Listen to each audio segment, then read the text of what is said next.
There wasn't supposed to be a graveyard shift at Pinewood Cafe. We closed at midnight. Always had. But after the new owner took over, he decided to extend the hours. Good business, he said. People need a late-night place to stop. He didn't care that we barely got any customers after 1 a.m. Didn't care that it was just me and Olivia working those nights. Didn't care that it felt wrong. But money was money, and I needed the job. That night, the storm hit just after 2 a.m. Wind screaming through the empty streets. Rain hammering against the windows. Inside, the cafe was silent. The kind of silence that presses against your skull. Olivia leaned against the counter, scrolling through her phone. We hadn't had a customer in over an hour. I swear, this is hell, she muttered. I laughed. You're dramatic. I'm serious. We could get murdered in here, and no one would even know. I rolled my eyes and went back to cleaning. Then, the bell above the door jingled, and everything changed. 2 men walked in. The first was tall, slim, wearing a dark suit. The second was shorter, bulkier, dressed in old clothes that looked too small for him. Both were soaking wet from the rain. They didn't shake it off. Didn't even glance around. Just walked straight to the counter. "Welcome in," Olivia said, forcing a smile. Neither of them answered. They just stood there, looking at the menu, not talking, not moving, just staring at the board above our heads. The tall one, the man in the suit, finally spoke. 2 coffees. His voice was flat, empty. Olivia rang them up. "Cream or sugar?" The tall man turned to look at her, not like a normal person, like someone who had never heard those words before. A few seconds passed. "No." I started making the coffees, keeping my head down. Olivia leaned against the counter, still trying to be friendly. "Rough night?" she asked. The shorter man finally looked at her. His eyes were wrong. Not bloodshot or tired. Just off, like they didn't belong to him. "Long drive," he said.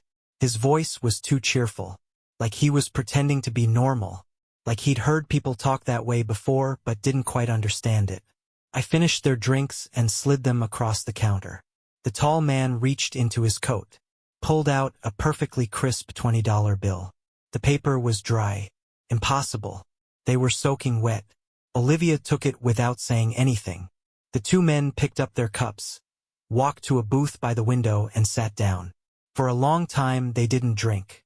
Just sat there, watching the rain, not talking, not moving. I went back to cleaning. Tried to ignore the feeling that they were listening, that they were waiting. Then Olivia nudged me. "What the hell?"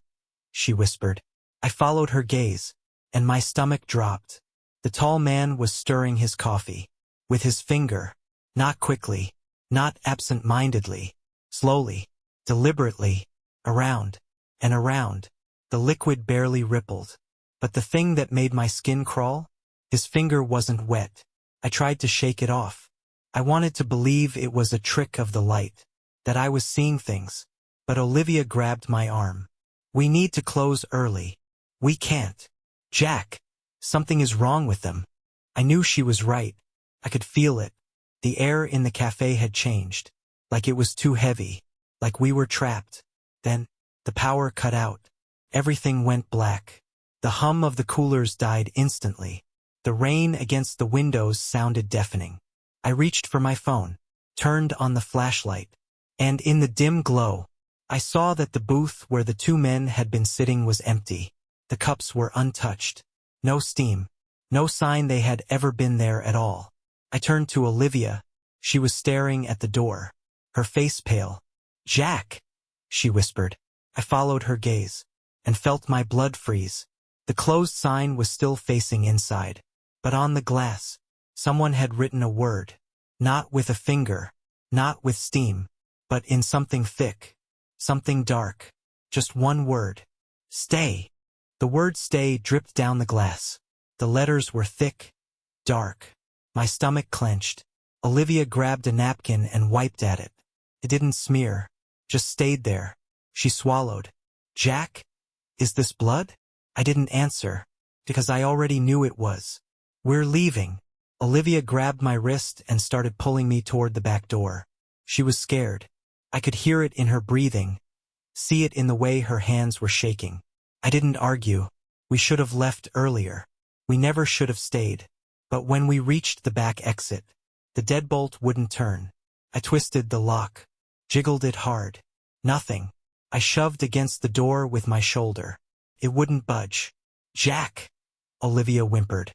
She was clutching her phone, her fingers white around it. "My texts won't send. There's no service." I checked mine. No signal. No Wi-Fi. Nothing. We were cut off. Then, something slammed against the front window. We both jumped. I turned just in time to see a crow. It hit the glass with a sickening thud, then slid down, leaving a dark, wet streak. His body twitched on the ground. His beak snapped open and shut, like it was trying to speak. Then, another. Bang. A second crow. Then a third. The bodies piled against the glass. Their wings flapped weakly. Their necks twisted at odd angles. A lump formed in my throat. More came. More and more, until the entire window was covered in dying birds. Olivia backed away, eyes wide. What the hell is happening? I didn't know, but I knew we weren't alone anymore. Then, the coffee machine turned on, hissing, steaming, like someone had pressed the button. But the power was still out, and we were the only ones here. Or at least, I thought we were, until I heard it. A low, wet gulping sound, like someone was drinking. I turned, and my stomach dropped. The booth where the two men had been sitting was no longer empty. The shorter man was back, sitting there. His coat was still soaking wet. His cup of coffee, the one he never drank from, was empty now, and he was staring directly at me. "How did you get back in?" My voice came out hoarse. He didn't answer, just tilted his head, like I was asking something stupid. Then he smiled, and my blood ran cold. There was something in his teeth. Something dark. Something stringy. "Jack." Olivia's voice was tight. She was looking at the kitchen door. The tall man was standing there, his suit dry despite the rain. His eyes were locked onto us, and in his hand, he held a knife. "What do you want?" My voice cracked. The tall man didn't answer, just took a slow step forward. His shoes didn't make a sound against the tiled floor. He wasn't rushing, wasn't lunging at us. He knew. He knew we were trapped. "Jack, move." Olivia grabbed my arm. We bolted for the kitchen. Didn't stop. Didn't look back. We ran through the storage room, knocking over a stack of cups, and slammed into the back door again. I gritted my teeth and kicked it. Again. Again. Then, the wood splintered. The door flew open. Cold air rushed in, whipping through my hair. We stumbled into the alley. Free. I turned back to pull Olivia through, and realized she was gone. I spun back around. The door slammed shut behind me. The alley was pitch black. No Olivia. No sound.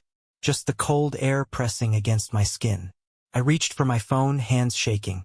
The screen flickered. A single notification. A text from Olivia. "You shouldn't have left me." I looked up and saw her standing at the end of the alley. But something was wrong. She wasn't moving. Wasn't blinking. Her arms hung limp at her sides. Her face was too pale. And in her hand, she was holding the knife. "Olivia." My voice came out shaky. She didn't respond. She just stood there. The alley was too dark, but I could see her just enough. Her arms hung limp at her sides. Her hair stuck to her face from the rain. And in her hand, the knife, the same one the tall man had in the kitchen.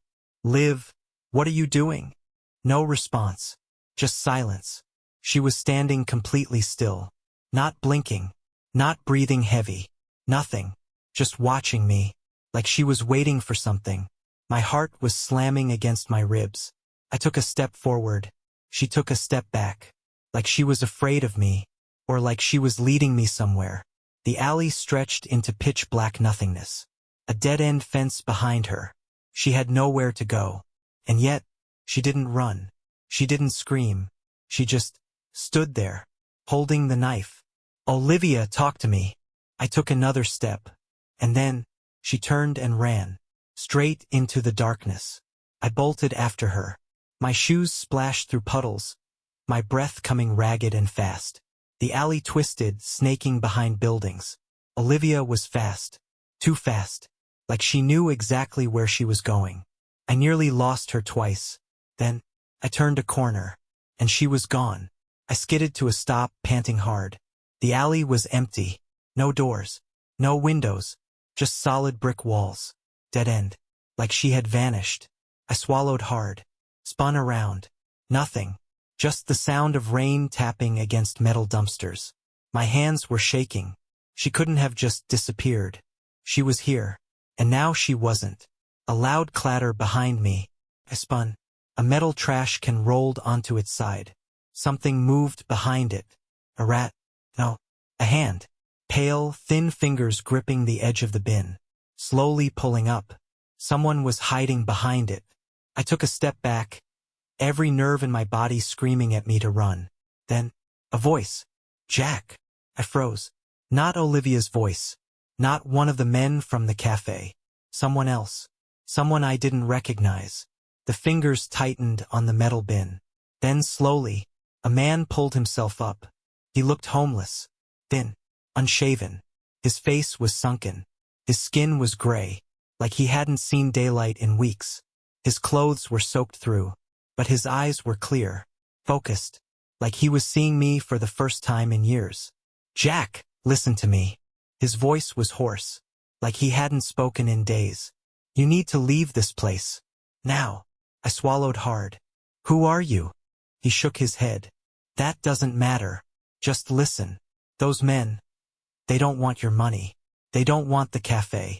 They want. His voice caught. His lips trembled, like he was afraid to say it out loud. They want you. A shiver ran down my spine. I took another step back. What the hell are you talking about? His breathing hitched. This place. It's not normal. His eyes darted around, like he was checking for something. Do you ever wonder why the cafe is open this late? Why your boss suddenly changed the hours? Why? His voice dropped to a whisper. Why people disappear? I stared at him. He was crazy. He had to be. But then, he reached into his coat and pulled out a phone. An old phone. Scratched. Burnt on the edges. He held it out to me. Look. I hesitated. Then took it. The screen was cracked, but the image on it was clear. A photo, taken inside the cafe. I felt my stomach drop. The picture was of me, standing behind the counter, serving coffee. Except, the timestamp said June 12, 2021. Over 2 years ago. This was the last guy who worked your shift. The man's voice was shaky.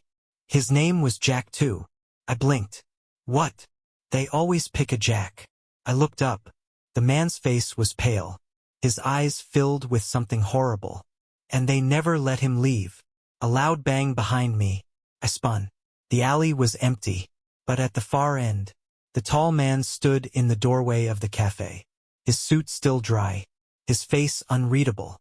He didn't move. Didn't say a word. Just watched. Waiting. Like he knew.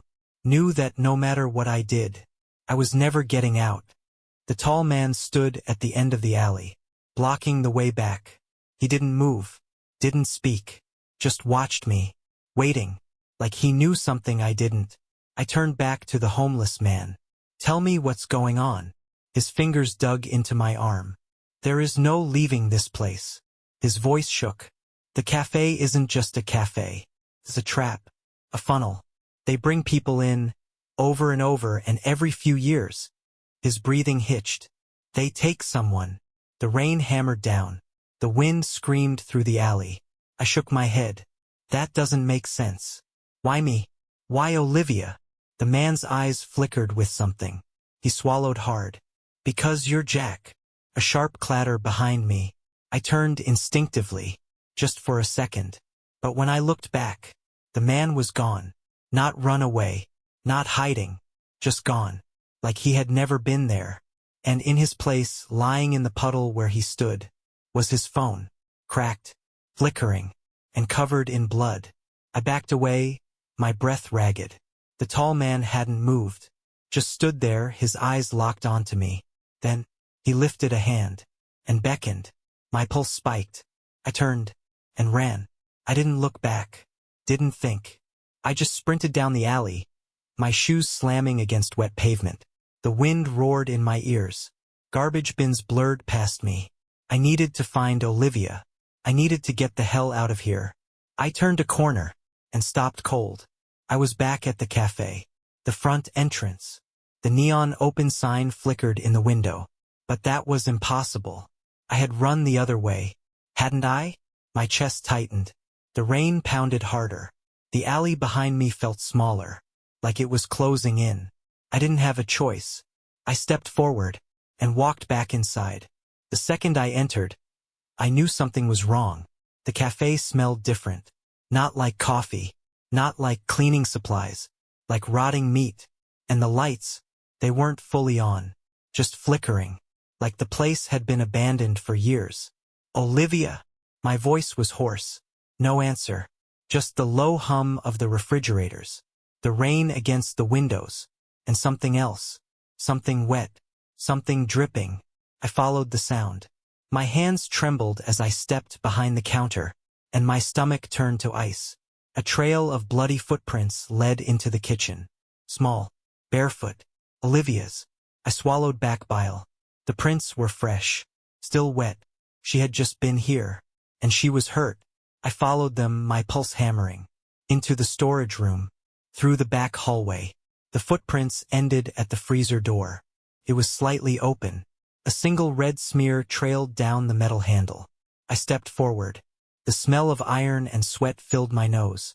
My hands shook as I grabbed the door. I didn't want to open it.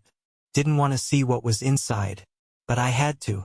I pulled the door open and nearly dropped to my knees.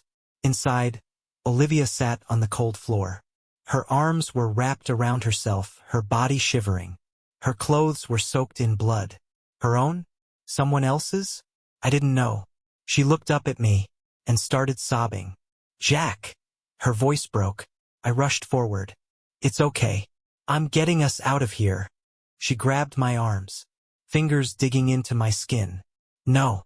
Jack, listen to me. Her whole body shook. We can't leave.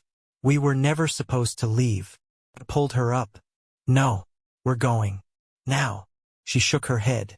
Then, a voice from behind us. Low, calm, familiar. That's not how this works. I froze, turned slowly, and saw him, the tall man, standing in the doorway, blocking our way out. His suit still dry, his hands clean, like he hadn't touched anything all night. Like this was all just a game, and we had played right into it. My breath hitched. What do you want? I whispered. He smiled, but his eyes stayed cold. You already know. He took a step closer. The freezer felt smaller, colder. I grabbed a knife from the prep table, holding it tight. He didn't react, just kept smiling, like I had done exactly what he wanted. Olivia squeezed my arm, her voice barely above a whisper. Jack! Don't let them make you one of them. The knife felt heavy in my hand. The tall man took another step forward, blocking the only way out. His suit was pristine, unbothered, like he'd done this before, like he knew exactly how it would end. Olivia tightened her grip on my arm. Jack, don't. I didn't move, didn't blink. The cold air from the freezer seeped into my bones. The cafe felt smaller, like the walls were pressing in, like we were already buried. Why us? I whispered. The tall man smirked. You already know. His voice was so calm, like this wasn't even a conversation, just a formality, a script we were all playing out. He reached into his pocket, pulled out a phone, and tossed it onto the counter. The screen was cracked. The wallpaper, my stomach dropped.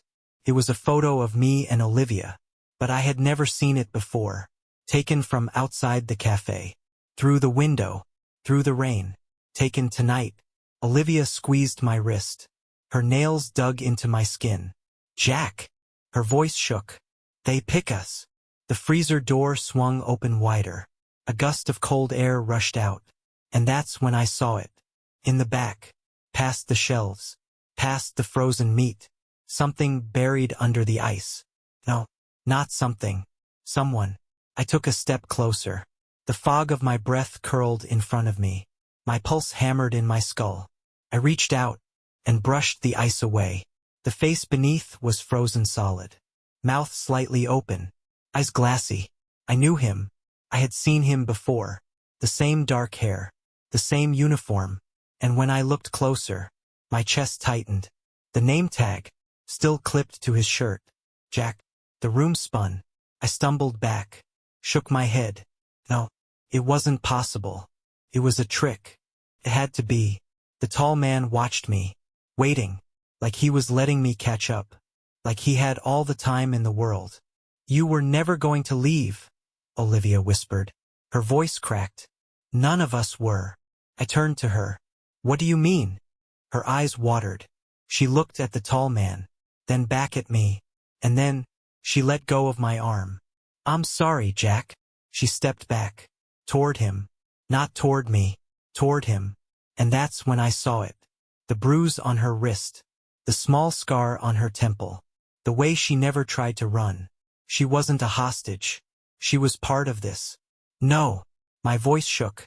No, Olivia. Don't. Tears streamed down her face.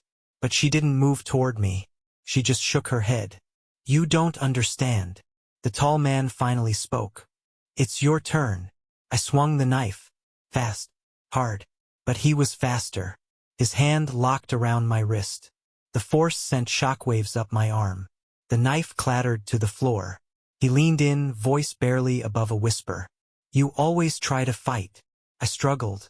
Hard. But he was too strong. He shoved me backward, and I slipped. My head slammed into the freezer wall. The cold swallowed me whole.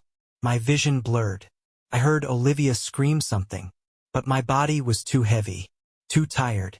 The last thing I saw was the tall man, closing the freezer door, locking it, and then, darkness. I don't know how long it's been. Hours. Days. I can barely move. My breath comes slow, shallow. I don't think they meant to kill me. Not yet. They want me to fade. Like the other Jack. Like the one before him. My phone buzzes. A single notification. I force my numb fingers to grab it. A text. Unknown number. Welcome to the night shift.